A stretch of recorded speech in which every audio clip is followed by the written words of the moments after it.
Hello, family and friends. It's Miss Christine again from her yoga studio. My mascots, Miss Chloe and Miss Yogi, are here to help me today. We have kind of an exciting day. You know how I love these Tibetan bells. All right. Today we are going to get on our hands and knees and we're going to learn tabletop pose. It is Bharmanasana. I always forget that name. Bharmanasana. And it is an important pose because it leads us into some other poses. Besides giving us some core strength and wrist strength, we get into these other couple poses. One's called cat-cow and the other is a spinal balance. And so it's very important that we pay attention to our form in tabletop pose because it leads to these other poses. So I want to talk about a couple things with it first, and that is our knees. Knees are cranky, and if you're anything like older than 12 years old, you're probably going to need a little padding on your knees. Do not feel like you have to be macho and go on bare knees on your mat, because this isn't a knee strengthener. The knees are just supporting you, and you don't want to make them uncomfortable. You don't want to be uncomfortable. You don't need to be uncomfortable with this. So use one blanket underneath your knees, 2 blankets underneath your knees. You can even use those knee pads if you really want to. Anything to make your knees comfortable. Then there's the wrist issues. This will really, if your wrists are weak, you're really going to feel this. But this will build up your wrists, so it's an important thing to do. If you have carpal tunnel syndrome, your wrists have broken, any kind of issues with your wrists, you need to talk to your health professional, your chiropractor, your physical therapist, your doctor, whoever you use, to see if it's okay if you put weight pressure on your wrists before you do this, okay? I've heard through the grapevine that tunnel carpal syndrome is really helped with this because it builds the strength up in the wrist. But if you've had any surgery or anything, I really want you to talk to your doctor first. So we are going to starfish our hands like this. It's called Hasta Bandha. The wider the better, because it's a bigger base, and the bigger the base, the less pressure on your wrists. And you are going to go down on the ground on your hands with your fingertips and your first knuckles. Those are going to be your root to the earth and the earth to you.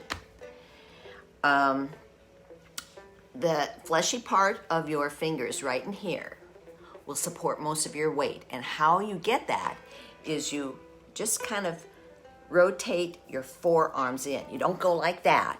You just rotate them slightly in, and that will allow a good deal of the weight to go into that part of your hands.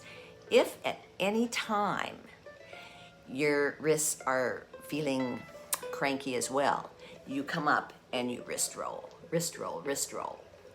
There's a couple options you can do. You can, instead of using your fingertips like this, you can use your fists and put those down. I'll show you when I get down on the ground.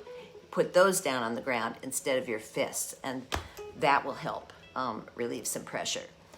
I've also seen some people use some wrist bracelets, wrist braces to support their wrists. I have some for something else.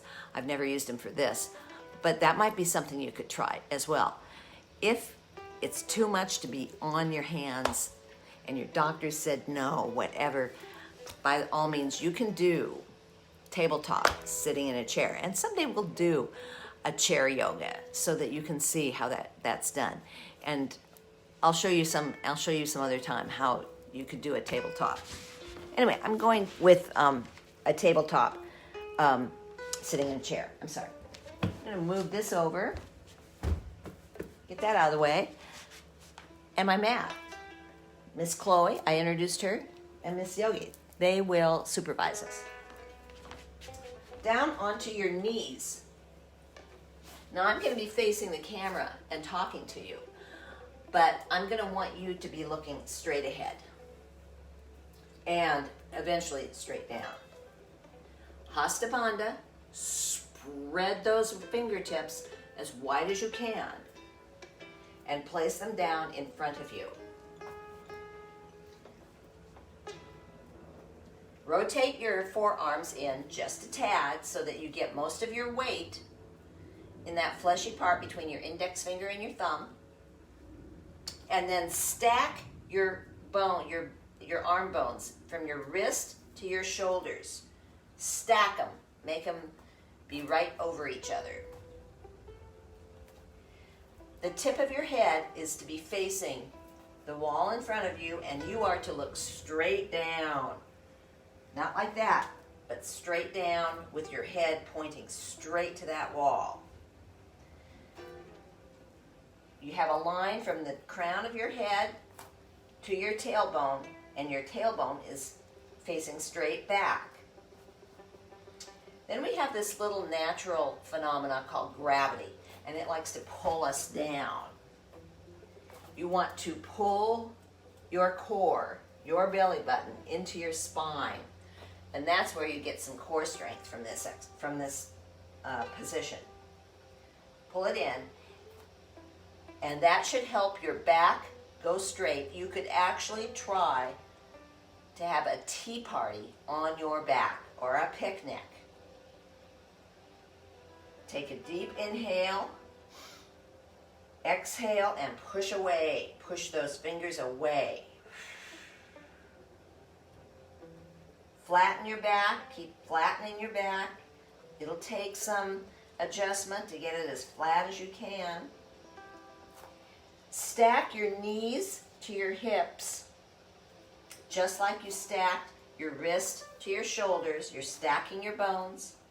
And shoot your calves and your feet, which are flat down, out to the back, straight to the back, like an exhaust pipe in a car. You have tabletop. This is tabletop. How are we doing? Do we need a rest? Do we need a rest for our wrists? Up and roll. 5 times one way and 5 times the other way. Now, in all exercise, if something is really hard for you to do, like this wrist thing might be really hard to do it as long as you can without it hurting, and then take a rest. Remember I told you I'd do the fists? Okay, we're going to go down now with our fists. Facing each other. Fists are facing each other. And down. Go onto your fists. See how that relieves your wrists? There you go.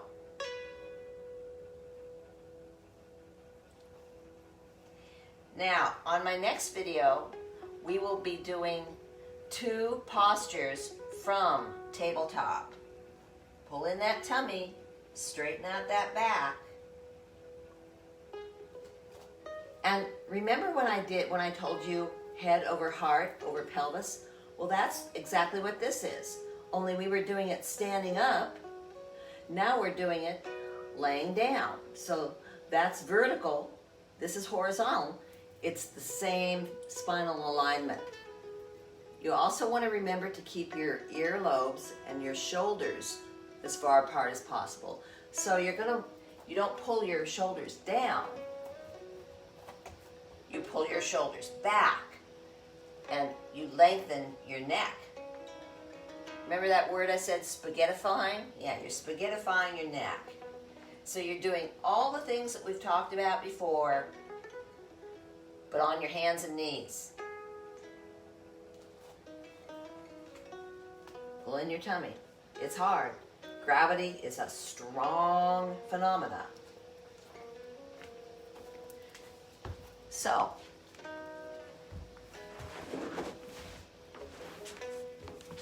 next time we will be doing 2 other postures out of tabletop.